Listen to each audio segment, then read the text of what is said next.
నాథూరాం గాడ్సే ఉరితీయబడిన రోజు నవంబర్ 15.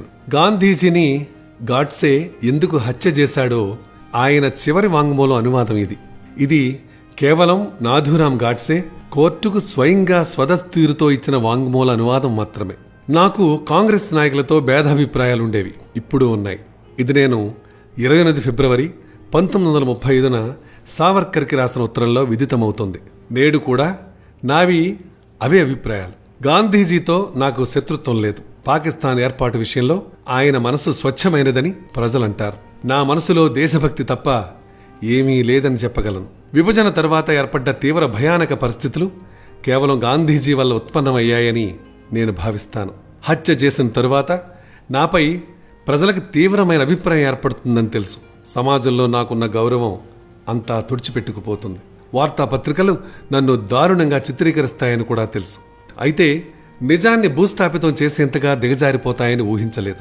వార్తాపత్రికలు ఎప్పుడూ నిష్పక్షపాతంగా రాయలేదు. వారు ఒక మనిషి వ్యక్తిగత ఆలోచనలకి తక్కువ ప్రాధాన్యతనిచ్చి దేశ శ్రేయస్సుకి ఎక్కువ ప్రాధాన్యత ఇచ్చి ఉంటే దేశ నాయకులు దేశ విభజన, పాకిస్తాన్ ఏర్పాటు స్వీకరించేవారు కాదు. వార్తాపత్రికలు నాయకుల పొరపాట్లను కప్పిపుచ్చేవి. దానివలన దేశ విభజన సులువైపోతుంది. ఇలాంటి భ్రష్టు పట్టిన వార్తాపత్రికల వలన నా మనస్సు చలించనివ్వలేదు. పాకిస్తాన్ ఏర్పాటు కాకపోయి ఉంటే స్వతంత్రం వచ్చేది కాదు అని కొందరు వాదిస్తారు. నేను ఆ వాదనను అంగీకరించను. లీడర్లు తమ తప్పులను కప్పిపుచ్చుకోవడానికి ఈ వాదనని ముందుకు తెచ్చారు. గాంధేయవాదులు తమ శక్తితో స్వతంత్రం తెచ్చాము అంటారు. అదే నిజమైతే వారు బ్రిటిష్ వారి పాకిస్తాన్ ఏర్పాటు ప్రతిపాదనని తమ శక్తితో ఎందుకు ఆపలేకపోయారు? నా దృష్టిలో గాంధీ మరియు ఆయన అనుచరులది ఒకటే వ్యూహం. ముందు వారు చెప్పిందా దాన్ని వ్యతిరేకించాలి. తరువాత కాస్త చర్చలు జరిపినట్టు ప్రజలకు చూపి ఆ పిదప ఒప్పుకున్నట్టు వ్యవహరించాలి. ఇలాగే పాకిస్తాన్ రూపురేఖలు అంగీకరించారు. 15 ఆగస్టు 1947 కపటపూర్వకంగా పాకిస్తాన్ అంగీకరించారు. పంజాబ్, బంగాల్ మరియు సింధ్ ప్రాంతంలో నివసిస్తున్న హిందువుల గురించి ఎవ్వరూ ఆలోచించలేదు. దేశాన్ని ముక్కలు చేసి ఒక మతపరమైన ముస్లిం దేశానికి తెరలేపారు. పాకిస్తాన్ని వ్యతిరేకించిన వారందరినీ మాట మౌఢ్య శక్తులుగా అభివర్ణించారు. జిన్నా మాటలు విని మతం ఆధారంగా ఏర్పడ్డ దేశాన్ని మాత్రం స్వీకరించారు. ఈ పరిణామం వల్ల చాలా కలత చెందాను. పాకిస్తాన్ ఏర్పడిన పిదప భారత కాంగ్రెస్ ప్రభుత్వం అక్కడ ఉన్న హిందువుల భద్రతకై తగు చర్యలు చేపట్టుంటే నా మనసు శాంతించి ఉండేది. పాకిస్తాన్లోని కోట్లాది హిందువులని వారి భద్రతకు నీళ్లొదిలి వారు పాకిస్తాన్ వదిలి రాకూడదు అని కాంగ్రెస్ వారు వాదించారు. అలా అక్కడ హిందువులు ముస్లింల కబంధ హస్తాలలో ఇరుక్కుపోయి దుర్భరమైన పరిస్థితి ఎదుర్కొన్నారు. నాకివి గుర్తుకొచ్చినప్పుడు నా రక్తం ఉడుకుతుంది. అక్కడ ప్రతినిత్యం వేలాది మంది హిందువుల హత్యలు జరిగేవి. 15,000 మంది సిక్కులని తోటాలతో కాల్చి చంపేశారు. వేలాది హిందూ మహిళలని వివస్త్రనం చేసి నగ్నంగా ఊరేగించారు.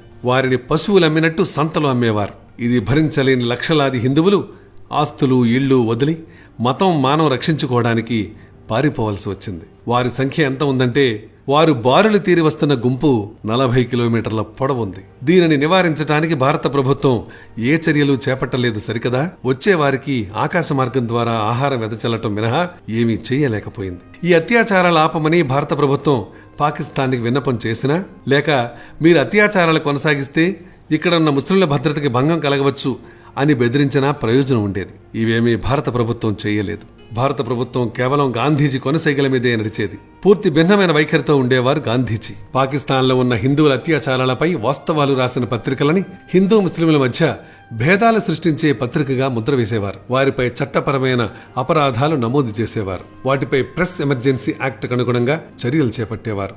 నాకు కూడా బోలెడు నోటీసులు వచ్చాయి. 16,000 రూపాయల జామీన్ అడిగారు. ఇలాంటి 900 చర్యలు చేపట్టారని మొరార్జీ దేశాయ్ కూడా అన్నారు. ఇంతేకాదు, ప్రెస్ సభ్యుల మాటలు అస్సలు ఖాతరు చేయలేదు. హిందువులపై ఇన్ని అన్యాయాలు, అత్యాచారాలు జరుగుతున్నా పాకిస్తాన్ వ్యతిరేకంగా లేదా ముస్లింలకు వ్యతిరేకంగా గాంధీ ఒక్క మాట కూడా మాట్లాడలేదు. ఇవన్నీ చూశాక ఇక శాంతియుతంగా గాంధీ గారిని ఒప్పించగలనన్న ఆశ సన్నగిల్లింది. పాకిస్తాన్లో ముస్లింల చేతుల్లో అక్కడ హిందూ జాతి, హిందూ సంస్కృతి నాశనం అవ్వడానికి మూల కారణం గాంధీ.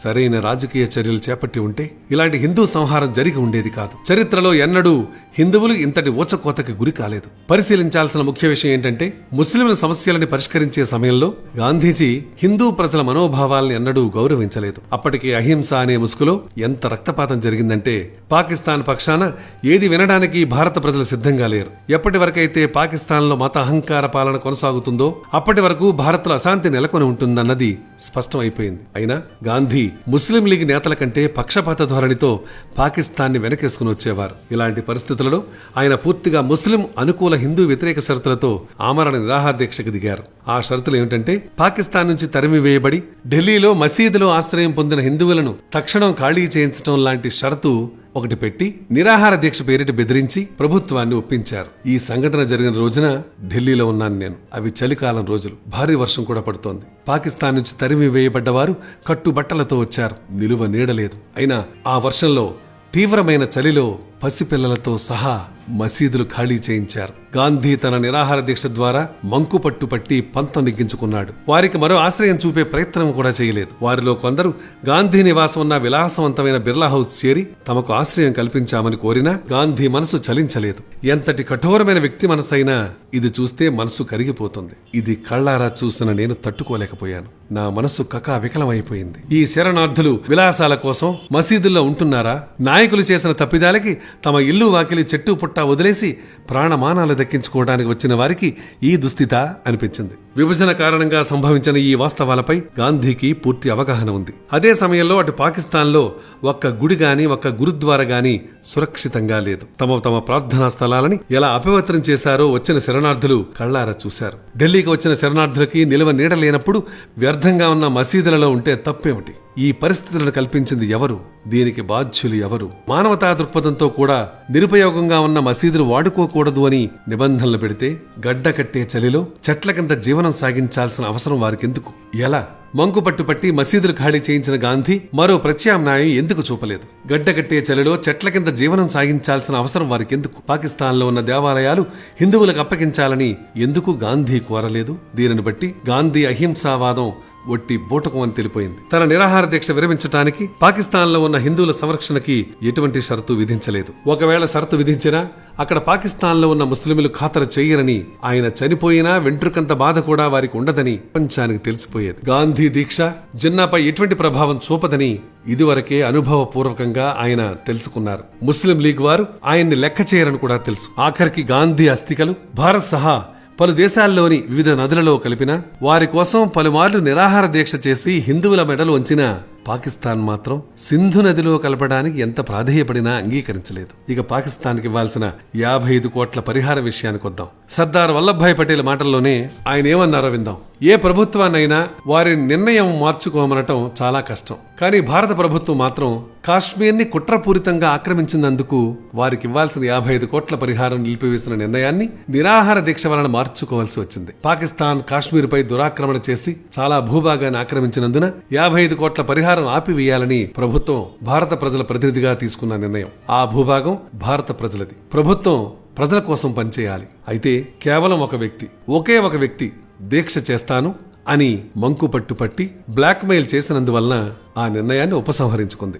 అప్పుడు నాకు అనిపించింది, గాంధీ పాకిస్తాన్ పక్షపాతం ముందు దేశ ప్రజల మనోభావాలకు విలువలేదు. జడ్జి గారు తీర్పులో ఇలా రాశారు. బొంబాయికి చెందిన నేషనల్ గార్డియన్ పత్రిక 17 జనవరి 1947న ఇలా రాసింది. భారతదేశాన్ని ఘోరంగా వంచిన నెహ్రూ ప్రభుత్వం పాకిస్తాన్ విధ్వంసం ద్వారా సహించలేనిది గాంధీజీ నిరాహార దీక్ష వల్ల సాధించింది. దేశ ప్రజలని కిరాతకంగా హతమార్చిన దేశానికి ఎదురు డబ్బులిచ్చే కిరాతక చర్య మేం సమర్థించలేం అని జడ్జి పేర్కొన్నారు. ముస్లింలు స్వాతంత్ర్యానికి విరుద్ధంగా ఉన్నారు. అయినా గాంధీ పాకిస్తాన్ పక్షాన మాట్లాడేవారు. ఆయన ఆపే శక్తి దేశంలో ఎవ్వరికీ లేకపోయింది. ఇటువంటి పరిస్థితిలో హిందువులని ముస్లింల అత్యాచారాల నుంచి కాపాడటానికి ఒకే ఒక ఉపాయం మిగిలిపోయింది. గాంధీని అంతమొందించడం మినహా మార్గం లేదు. గాంధీని జాతిపిత అంటారు, కానీ ఆయన తండ్రి పాత్ర పోషించడంలో దారుణంగా విఫలమయ్యారు. దయా దాక్షిణ్యం లేకుండా దేశాన్ని 2 ముక్కలు చేసేశారు. ఆయన మనస్ఫూర్తిగా విభజనకి వ్యతిరేకంగా నిలబడినట్టయితే ముస్లిం లీగ్ గాని బ్రిటిష్ వారు గాని తలగ్గొక మరో మార్గం ఉండేది కాదు. దేశంలో చాలా శాతం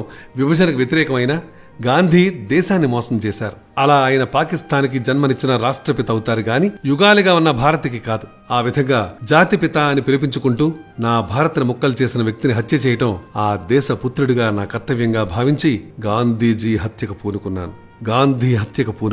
మై గాడ్, ఇంత కదుందా గాంధీని చంపడం వెనక? చాలా అద్భుతంగా ఉంది కదా, చాలా ఆసక్తికరంగా ఉంది కదా. ఇలాంటి అంశాలు మా దగ్గర చాలా ఉన్నాయి. ఇలాంటివన్నీ మీరు తెలుసుకోవాలి అనుకుంటే మీరు చేయాల్సిందల్లా ఏమీ లేదు, మా ఛానల్ని సింపుల్గా సబ్స్క్రైబ్ చేసుకోవటం. దాంతోపాటు మీ సలహాలని సూచనల్ని కూడా మాకు పంపించటం.